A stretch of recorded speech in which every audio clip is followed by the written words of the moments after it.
Enregistré, ça aurait été dommage pour faire le replay. Donc, une très belle année 2024 à tous. Tout ce que je vous souhaite, c'est de l'amour, du partage, de l'équilibre, de la santé, de la douceur et beaucoup de bienveillance envers vous-même et envers les autres. Donc, on en a parlé au tout début. N'hésitez pas à réagir en commentaire sur ce qui vous parle dans ce que je vous dis, à noter vos questions dans l'espace de chat et je reprendrai toutes les questions pour y répondre à la fin, bien sûr. Pour ceux qui ne me connaîtraient pas, je me présente. Donc, je m'appelle Laura Sepieter et je suis coach de vie avec deux projets bien distincts. Un qui concerne les musiciens pour de l'accompagnement essentiellement à l'appréhension de la scène, à la gestion du stress, et un qui peut concerner les musiciens, mais qui concerne les gens en général, qui va toucher plutôt les personnes avec une sensibilité assez marquée, qui ont tendance à avoir une estime de soi un peu au ras des pâquerettes, à se dévaloriser, qui se sont sentis un petit peu décalés quand ils étaient plus jeunes, qui ont eu un peu de mal à trouver leur place et que donc je vais accompagner à reprendre confiance en eux et à oser changer des choses dans leur vie et se mettre en action. Voilà, tous ces projets, vous allez pouvoir les retrouver sur mon site internet www.denotequissaiment.com. Si vous voulez, je vous le mettrai dans l'espace de chat. Et sur deux pages Facebook qui s'appellent toutes les deux Des notes qui s'aiment, mais pas avec la même orthographe. Il y en a une pour les musiciens et il y en a une pour le projet Personnes sensibles. Voilà. Alors, un petit mot pour vous dire pourquoi j'en suis arrivée là. Parce que la plupart d'entre vous le savent, je viens d'un milieu musical. J'ai été professeure de flûte traversière pendant plus de 15 ans, musicienne également. Et qu'est-ce qui fait que aujourd'hui, je change de voix? En fait, c'est un peu l'histoire de ma vie.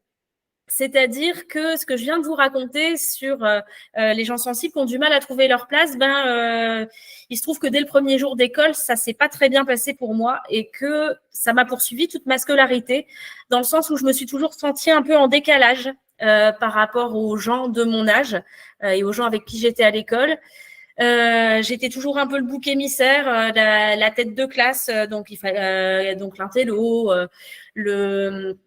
j'avais pas les mêmes sujets de conversation que les autres. Je me sentais en décalage par rapport à ça. J'étais donc franchement rejetée. J'avais pas du tout confiance en moi. Je trouvais pas ma place. Et le seul endroit où j'ai trouvé ma place à l'époque, c'était dans la pratique musicale. Parce que déjà, j'avais un sujet commun avec les gens qui étaient là. Et puis, du coup, j'arrivais à discuter avec les autres. Et c'est ce qui m'a sauvée, en fait, dans toute mon enfance, mon adolescence, et qui a fait que, naturellement, j'ai eu envie d'en faire mon métier. Sauf que l'estime de soi, elle n'était pas remontée vraiment. J'en avais pas conscience et je l'avais pas beaucoup travaillé. Et qu'au lieu d'écouter un petit peu ce que je ressentais à l'intérieur, toute ma scolarité, je me suis blindée. Je me suis construit une grosse carapace et donc je me suis coupée de mes émotions, je me suis coupée de mon ressenti. Et au bout d'un moment, pour une musicienne, quand on veut passer des concours, c'est un petit peu embêtant parce que la musique, c'est à la fois très cartésien, mais c'est aussi exprimer des émotions et oser prendre des risques. Et au moment où il a fallu partir dans la voie professionnelle et passer des concours, ça a été patatras. Donc l'estime de soi, bien évidemment, à ce moment-là, quand on rate des concours, ça descend en flèche et cette fois-ci, ça défonce un petit peu la porte.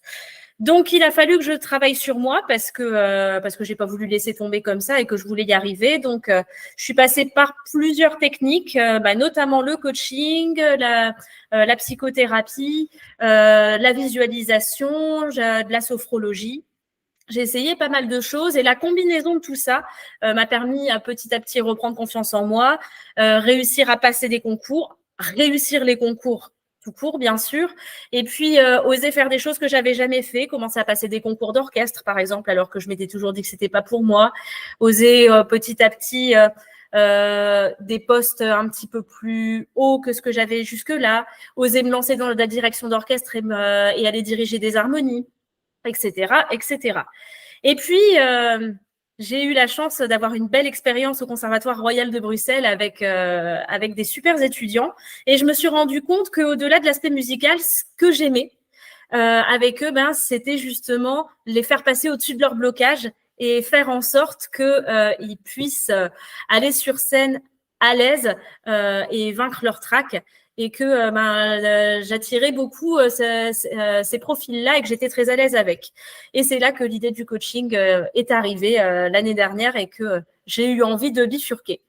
Donc j'ai suivi une formation pour ça et aujourd'hui, je suis ravie d'accompagner du coup les gens à aller mieux et à s'épanouir dans leur vie parce que c'est très important, y compris dans la société dans laquelle on vit, qui est quand même plutôt négative en ce moment, où il y a beaucoup de mauvaises nouvelles si on n'écoute que les médias et il y a aussi des choses super. Et les choses super, elles commencent par nous-mêmes et par l'état d'esprit qu'on a dans la tête. Et si on part avec un état d'esprit positif et que on a envie de changer les choses pour nous, pour aller mieux, et c'est déjà la première pierre pour faire aller ce monde beaucoup mieux et j'en suis persuadée. Voilà, j'ai suffisamment parlé de moi. Pourquoi est-ce que je commence l'année 2024 avec une conférence? Parce que 2024, si vous suivez un petit peu la numérologie, c'est une année 8. Et une année 8, c'est quoi? C'est une année de récolte, c'est une année d'abondance, une année d'ouverture vers tous les possibles. En fait, c'est l'année pour tout oser, pour oser ses projets, ses relations, son évolution, son épanouissement et tout simplement oser rêver. Alors du coup, dès ce 4 janvier, je me suis dit, je me jette à l'eau et je me lance dans l'animation de ma première masterclass en ligne. Vous allez me dire, et comment tu te sens? Ravie, enthousiaste, ça vous l'avez vu. Et aussi, pour être honnête, pas très rassurée. J'ai pas très bien dormi, même si j'ai rêvé que ça se passait bien. Mais bon. Alors, pour bien vivre cette soirée, j'ai décidé d'oser être imparfaite et d'accueillir ce qui arrive. Peut-être que je vais parler trop vite, peut-être que je vais bégayer, peut-être que je vais me laisser prendre par mes émotions, ou bien peut-être que je vais me perdre dans mes notes. Et vous savez quoi? Vous le dire, ça me fait du bien et ça me rend beaucoup plus légère. Parce que je sais que si vous êtes là, c'est que vous êtes bienveillant, que vous n'êtes pas là pour pointer le moindre bémol de cette soirée, sans mauvais jeu de mots. Vous êtes là parce que vous vous êtes reconnu dans la description du programme Oser être unique, ou que vous êtes curieux, que vous avez envie d'avancer, que vous avez envie de vous sentir enfin à votre place, que vous avez envie d'être en paix avec toutes les parts de vous-même et tout simplement de vous sentir bien dans votre vie. Et vous avez choisi de vous inscrire à cette masterclass et pas à une des centaines équivalentes sur la toile parce que vous vous reconnaissez dans mon unicité. Et là, je suis sûre qu'il y en a qui ont bondi derrière leur écran. Quoi? Mais comment elle se la pète? T'as entendu? Elle a dit qu'elle était unique. Et tu crois qu'elle rentre encore dans ses chaussures? Bon. Et si on remettait les choses à leur place? Nous sommes actuellement plus de 8 milliards d'êtres humains sur Terre. Pourquoi est-ce qu'on appelle un individu un individu?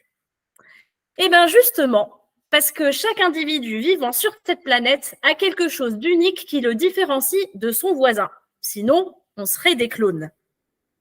Alors ça va de la couleur de cheveux ou de peau à la taille, en passant par les traits de caractère, l'ADN, les talents de chacun.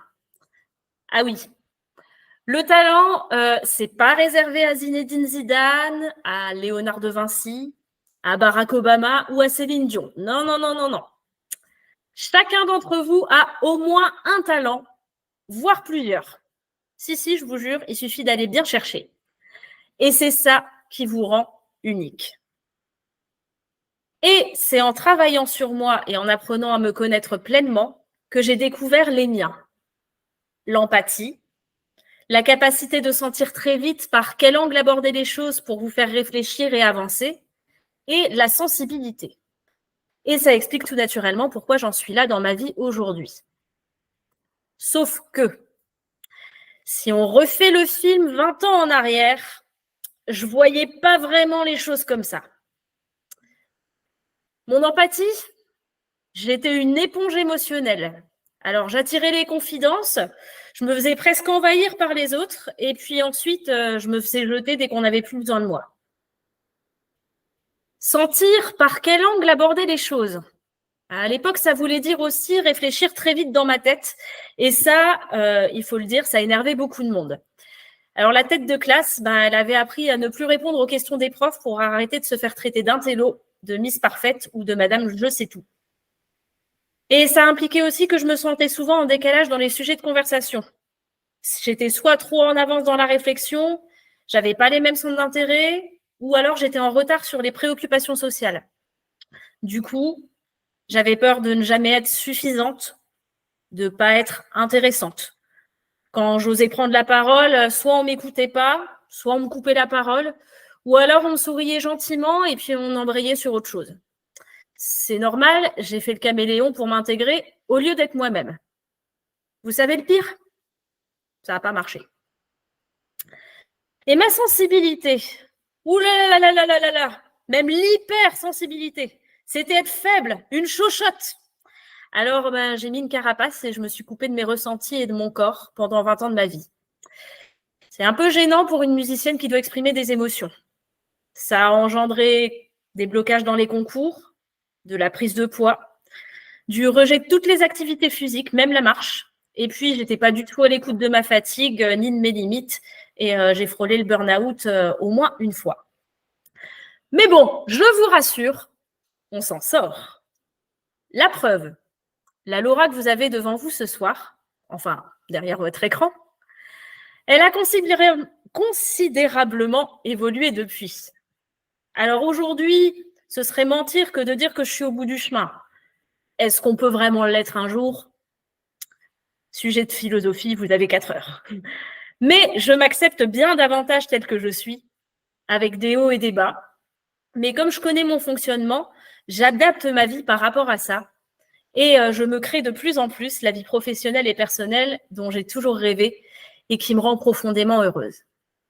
Et ce sont 5 de ces clés que j'ai décidé de partager avec vous ce soir. Alors, n'hésitez pas à prendre des notes pour pouvoir vous mettre en action dès maintenant. Petite question avant de commencer. Est-ce que vous êtes prêt à oser envisager votre vie différemment?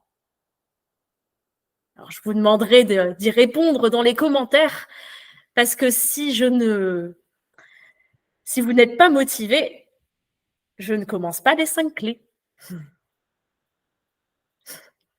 Alors, visiblement, il y a plutôt de l'enthousiasme. Oui, Jacques.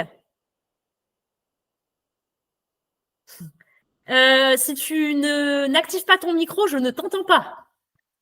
Oui, je sais, je fais exprès. Ouais. Comment tu fais des commentaires, en fait, là, sur ces 5 trucs en bas? Alors, tu vois les 5 onglets. Moi, j'ai un téléphone, une caméra, un micro, une main et 3 petits points. Non, c'est encore à droite. Il n'y a rien à droite. À droite du bouton rouge, normalement, tu as encore des onglets et tu as une sorte de petit drapeau comme une bulle de BD avec discuter avec tous les participants. Nous, on se rend à domicile chez les Français. Et donc, on a des frais de voiture, d'essence, de parking, non. Et aussi les pièces détachées qui ont augmenté. Moi, j'ai pas ça. Non, mais sur téléphone, on l'a pas. Sur téléphone, on l'a pas. Il faut faire les 3 petits points. Il faut faire les 3 petits points et faire message de l'appel en cours. Et tu vois la liste des messages, Jacques. Ah, voilà. Super, okay. Merci Philippa. Heureusement que tu es là. Alors, je vous demande si vous voulez bien recouper vos micros du coup, pour à nouveau éviter les interférences.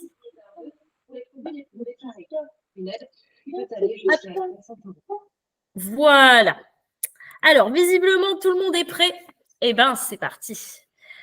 Alors, la première clé, et c'est là que vous allez avoir besoin de l'espace du chat, c'est de lâcher prise sur la notion de normalité. Alors, on va faire un petit test ensemble, si vous voulez bien. Est-ce que vous voulez bien m'écrire dans le chat ce que c'est pour vous être normal ?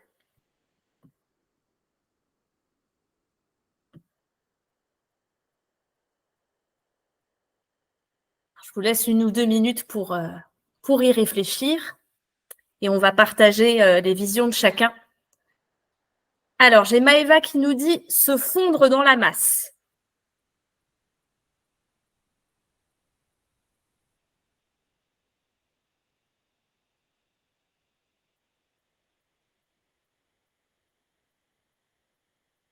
Caroline qui nous dit « correspondre à un attendu ». Aurélien, être identique aux autres. Freddy, être intégré dans la société. Nora, après 9 ans d'études musicales, c'est un concept qui n'existe plus. C'est pas faux. Jacques, être identique aux autres. Nicolas, faire comme les autres. Philippa, être conforme aux règles de la société. Clémence, être conforme à ce qui nous semble être le cadre défini par la société. Et Jacques dit à Aurélien qu'il a triché. Je pense qu'il l'avait dit avant. Je ne ferai pas l'arbitre. Alors effectivement, vous voyez déjà que nous avons des définitions différentes de la normalité. Alors, je vais vous donner quelques petites pistes. La normalité, en fait, ça dépend de plein de choses. Ça dépend de la famille dans laquelle vous êtes né. Si vous êtes né dans une famille aristocratique, dans une famille bourgeoise, dans une famille modeste, ben, c'est déjà pas la même normalité. Ça dépend du pays dans lequel vous vivez. L'éducation qu'on a en France et les lois qu'on a en France ne sont pas du tout les mêmes que, par exemple, en Irak, en Inde, au Japon. Si vous allez au Japon, on va vous regarder bizarre parce que vous ne vous habillez pas pareil que les Japonais. Ça dépend de la religion. Un musulman ne voit pas les choses de la même façon qu'un chrétien, qu'un bouddhiste, qu'un hindouiste, qu'un juif. Ça dépend du continent sur lequel on vit. Les habitudes aux États-Unis ne sont pas du tout les mêmes que chez nous. Ça dépend de la société. Est-ce qu'on est dans une société capitaliste, communiste? Est-ce que on est dans un peuple premier où on vit en collectivité? Est-ce qu'on vit plutôt en individuel? Ça dépend de la loi du pays où vous vivez. Ça dépend aussi de l'époque. Au Moyen-Âge, on n'avait pas la même normalité qu'aujourd'hui.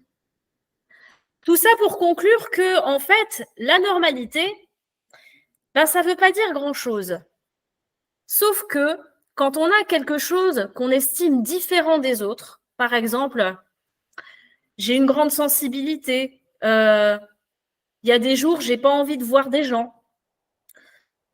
Moi, j'adore peindre pendant des heures alors que les autres, ils préfèrent sortir au bar, etc. Eh bien, on se sent différent et mis à part. Mais finalement, si on reprend ce que j'ai dit tout à l'heure sur les 8 milliards d'habitants sur Terre, est-ce qu'on ne serait pas plutôt tous anormaux? Et que ce ne serait pas ça la normalité, puisque personne ne peut être vraiment identique aux autres. Je vous laisse méditer là-dessus. Et vous allez voir qu'au final, penser qu'on est tous anormaux et que c'est normal, eh ben, ça fait un bien fou et ça décomplexe.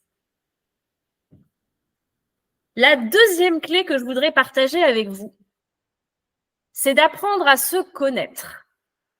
Alors oui, vous allez me dire, ça fait phrase bateau ou idée toute faite comme ça. Et pourtant, si on y réfléchit bien, combien de temps est-ce que vous consacrez par semaine à vous poser avec vous-même sur votre canapé et à vous demander comment vous vous sentez au moment où vous êtes posé? Est-ce que vous savez quelles sont vos valeurs fondamentales, celles qui donnent du sens à votre vie, celles qui font que vous êtes en colère quand quelqu'un les bafoue, celles pour lesquelles vous êtes prêt à vous battre? Par exemple, les miennes, celles qui drivent toutes mes actions et que j'ai envie de rayonner autour de moi, c'est la bienveillance, le respect, l'amour, l'harmonie, très étonnant, et la liberté. Qu'est-ce qui vous motive et qui vous plaît dans votre métier, dans vos études, dans vos pratiques? Qu'est-ce qui ne vous plaît pas? Comment est-ce que vous vous sentez dans vos relations amicales, vos relations familiales, vos relations amoureuses? C'est quoi vos rêves? Qu'est-ce que vous aimez bien chez vous? Qu'est-ce que vous n'aimez pas chez vous? En fait, c'est une vraie hygiène de vie personnelle, de savoir comment on fonctionne, ce qui nous met en mouvement et ce qui donne un sens à notre vie. Parce que, pour paraphraser des répliques d'un célèbre film Astérix et Obélix, Mission Cléopâtre, pas de sens, pas de motivation. Pas de motivation, pas d'épanouissement, juste une vie subie. Alors qu'avec du sens, tout devient possible, peu importe le chemin, puisque tous les chemins mènent à Rome, c'est bien connu. D'où la troisième clé que je voudrais partager avec vous. Et la troisième clé, c'est d'accepter de se tromper. Ouh, qu'on n'aime pas ça. Ouh, qu'elle est pénible, cette petite voix dans la tête. Vous voyez de laquelle je veux parler? Vous savez, celle qui vous dit « T'es nul, mais t'arriveras jamais à rien. Faudrait plutôt faire comme ça, ou comme ci. » Ou encore celle qui vous dit « Mais qu'est-ce que les autres vont penser de toi? Et si tu réussis pas, ils vont plus t'aimer, tu vas pas les intéresser. » Et si vous oubliez 2 secondes cette petite voix et que vous réfléchissez bien, qu'est-ce qui a motivé les plus grands changements de votre vie et qui a permis des réussites? Eh bien oui, vos échecs ou les moments douloureux dans votre vie. En fait, et c'est très important ce que je vais dire maintenant, les erreurs et les échecs sont les plus formidables opportunités d'apprentissage de notre vie. Alors, on ne va pas se mentir, hein. Oui, c'est désagréable. Oui, quand ça arrive, on n'a aucune envie d'entendre ce que je viens de vous dire. On a juste envie d'aller se planquer dans un coin, de pleurer toutes les larmes de son corps et de plus croire en rien. Par contre, une fois que ce moment douloureux est passé, ce sont les enseignements de ce qui s'est passé qui vous permettent de réajuster le chemin et d'avancer vers ce qui vous convient vraiment. La quatrième clé, je vais revenir sur ce que je viens de vous dire sur le moment désagréable. Parce que la quatrième clé, c'est d'accueillir ses émotions. Combien de fois on passe à côté de ses émotions parce qu'on a horreur de se sentir déstabilisé. On n'aime pas sentir la colère parce que d'après la société, c'est pas bien, c'est mal d'être en colère. On n'aime pas sentir la peur parce que c'est hyper désagréable. Si vous avez déjà été stressé, et tout le monde a déjà été stressé dans sa vie, on n'aime pas vous sentir le ventre qui se noue, la gorge qui est tendue, la respiration qui remonte. On n'aime pas sentir la tristesse parce que pleurer, c'est être faible aux yeux des autres, dans notre tête.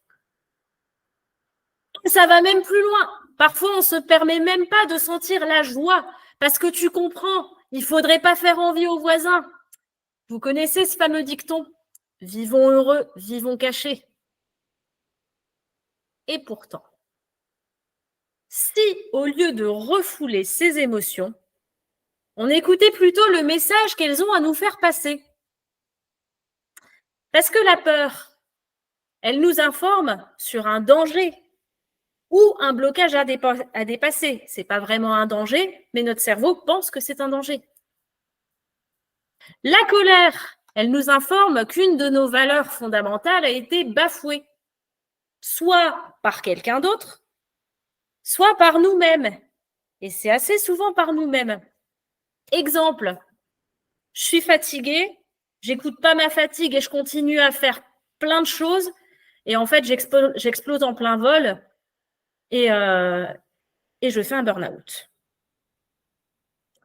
La tristesse, elle nous informe qu'on est en train de faire le deuil de quelque chose. Alors, un deuil, c'est pas forcément un gros truc, c'est le deuil d'une attitude, d'une situation, pour passer à autre chose. C'est la dernière étape avant de passer à autre chose. Et la joie, elle nous informe qu'on est bien aligné avec ce qu'on veut, et qu'on est épanoui. Et ça, c'est plutôt chouette. Et si on prenait le temps tous les jours de s'asseoir avec nous-mêmes et de nous poser cette simple question, qu'est-ce que je ressens là, maintenant, pendant 2 minutes? Alors au début, si vous avez l'habitude de ne pas écouter vos émotions, il ne va pas se passer grand-chose. Puis vous allez voir petit à petit, à force de faire l'exercice, vous allez ressentir un petit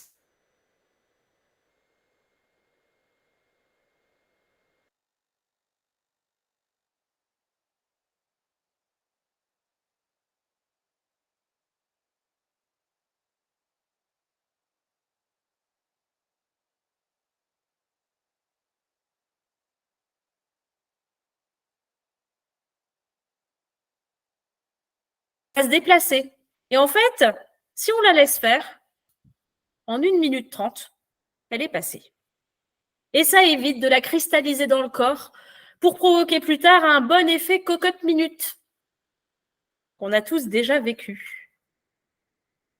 Et ensuite, une fois que cette sensation est passée, demandez-vous quel est le message que cette émotion a à me donner. Tout un programme.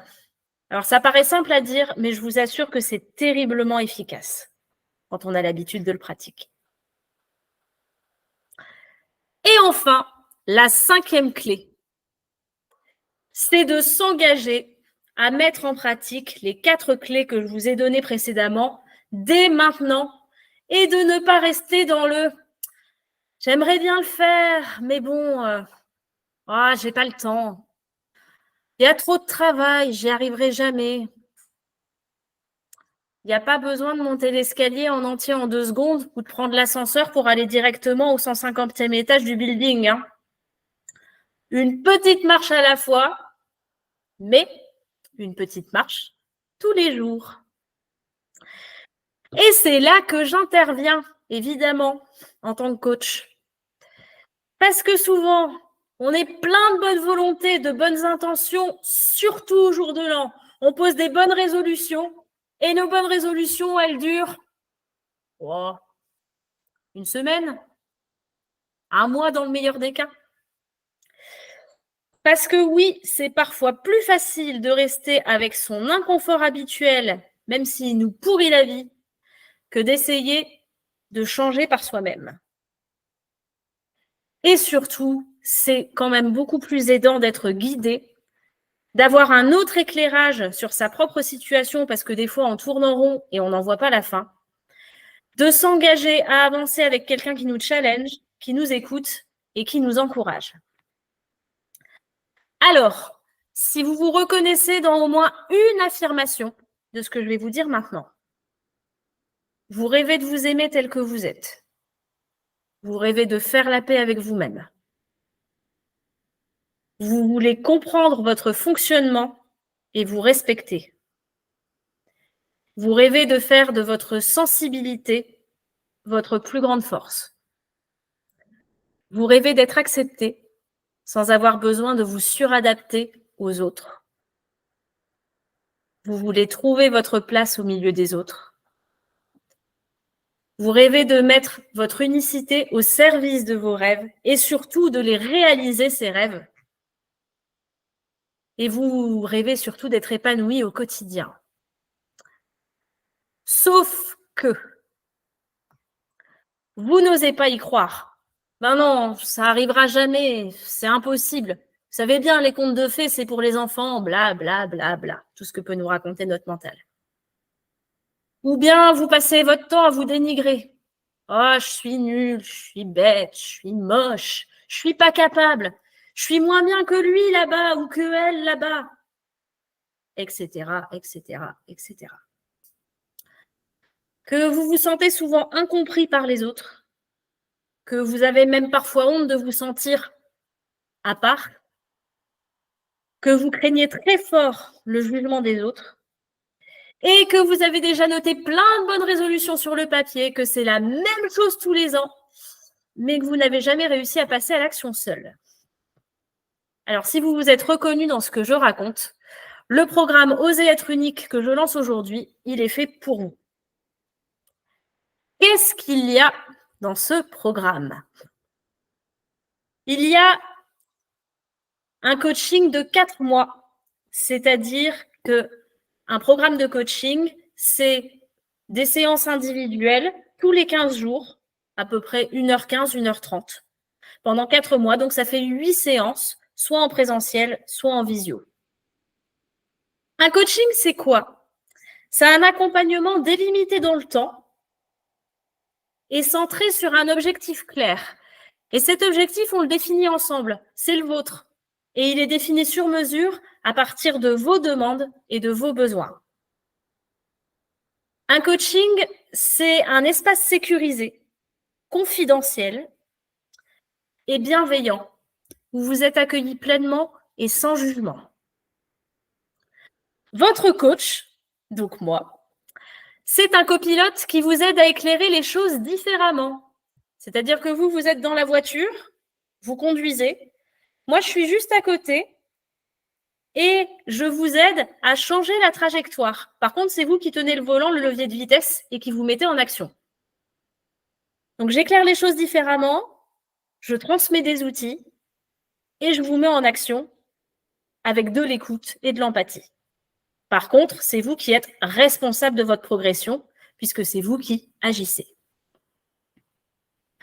Un coach, ça questionne beaucoup. Ça vous permet de trouver vos propres solutions.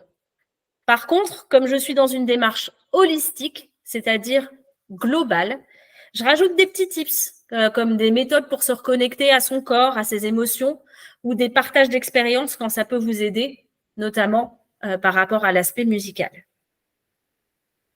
Un coaching, c'est aussi des challenges précis pour monter régulièrement des marches. On l'a dit tout à l'heure, un petit pas chaque jour. Il ne s'agit pas de franchir la tour Eiffel en un jour, mais une marche à la fois.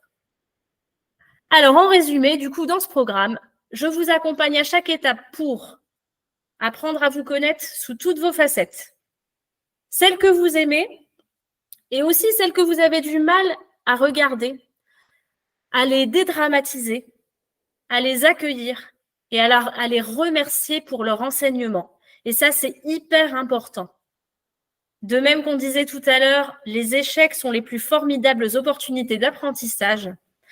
Eh bien, ce qu'on appelle les défauts ou les parts d'ombre, ce que vous n'aimez pas chez vous, c'est toujours riche d'enseignements pour pouvoir ensuite agir dessus et vous accueillir pleinement au lieu de vous dénigrer en permanence. Je vous accompagne à vous accepter tel que vous êtes, une personne merveilleuse, pleine de belles qualités et riche de ce qui vous rend unique. Parce que oui, on est tous uniques et oui, on a tous quelque chose à apporter.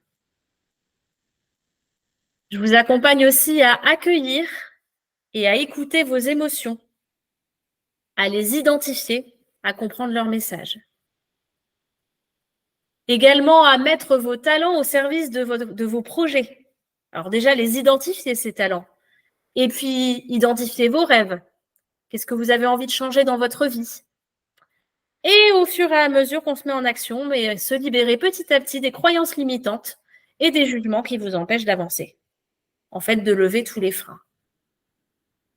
Parce que le coaching, c'est quand même la seule voiture où on n'a pas besoin d'aller faire réviser ses freins et qu'au contraire, on enlève les freins sans aucun risque. Je vous accompagne aussi à oser être authentique et à aller vers les autres, libérés de la peur du jugement. En fait, tout simplement, à oser être vous-même.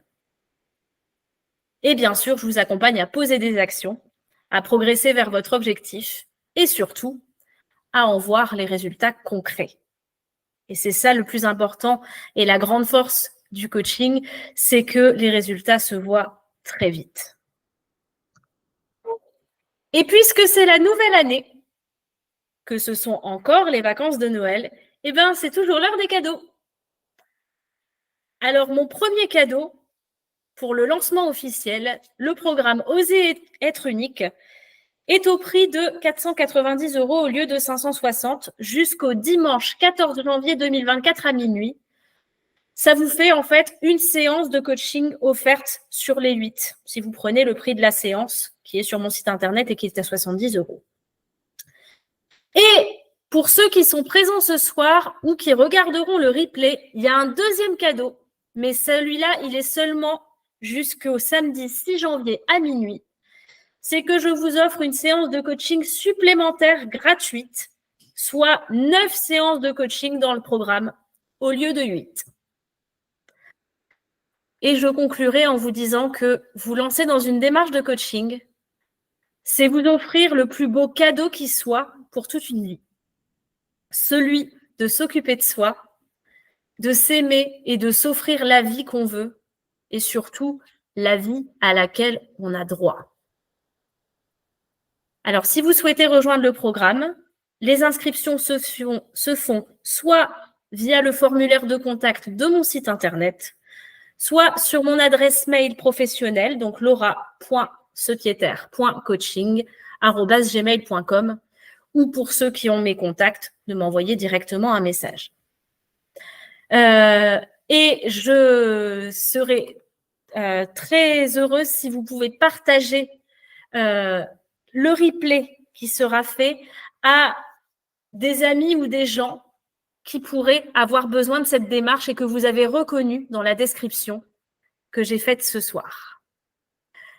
Voilà, j'en ai fini avec mes explications. Alors, le dernier temps de cette première conférence est consacré à vos questions, si vous en avez. Donc, je vous invite, comme on n'est pas extrêmement nombreux, soit à les partager dans l'espace de chat, soit à prendre directement la parole en rouvrant votre micro si vous avez des questions à poser.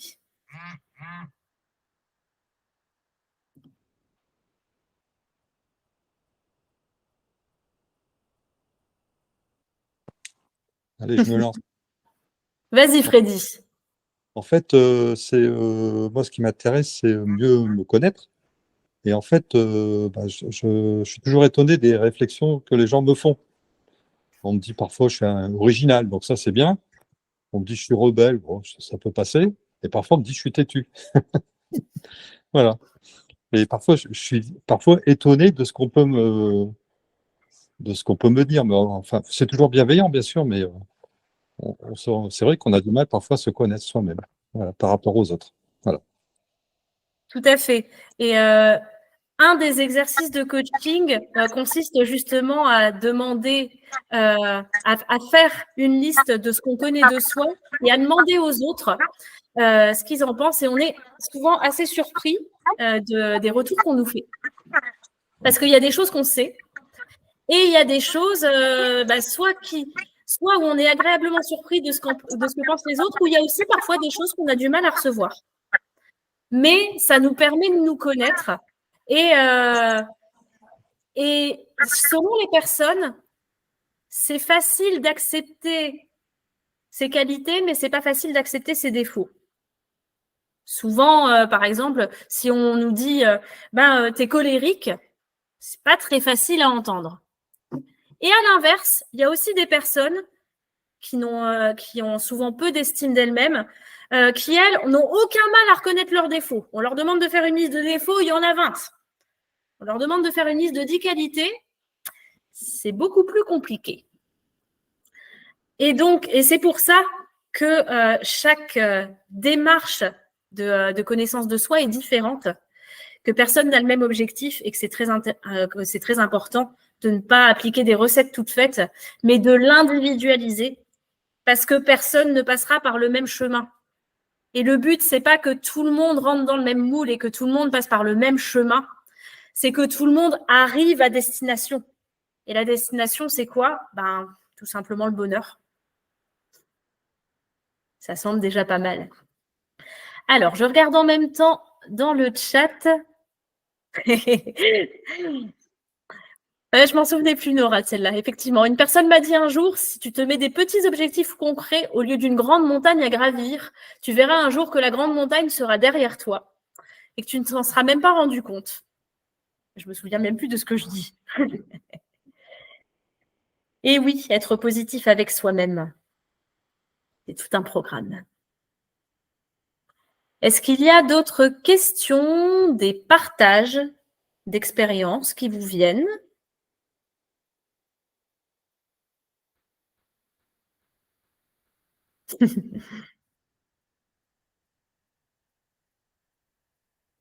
Ne soyez pas timide, nous sommes là pour ça. Est-ce que vous avez appris des choses ce soir? Ou est-ce que ça vous a fait réfléchir un petit peu sur votre mode de fonctionnement?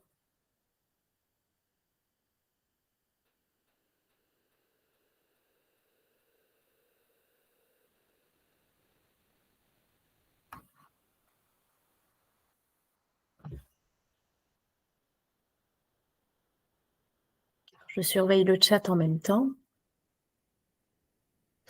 Alors, personnellement, ça m'a confirmé que j'étais sur le bon chemin. Super.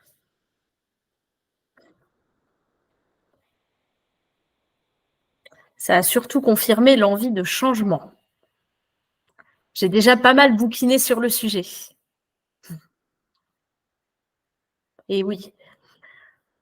De toute façon, c'est un sujet dont on n'a jamais vraiment fait le tour, en fait. Parce que même en ayant travaillé sur soi pendant des années, on peut toujours voir les choses sous un autre angle. Et il y a toujours des choses qu'on n'avait pas forcément vues la première fois et qu'on voit en plus. Quand tu as fait ta présentation, j'ai cru que tu parlais de moi. Ah, il y en a qui se sont reconnus.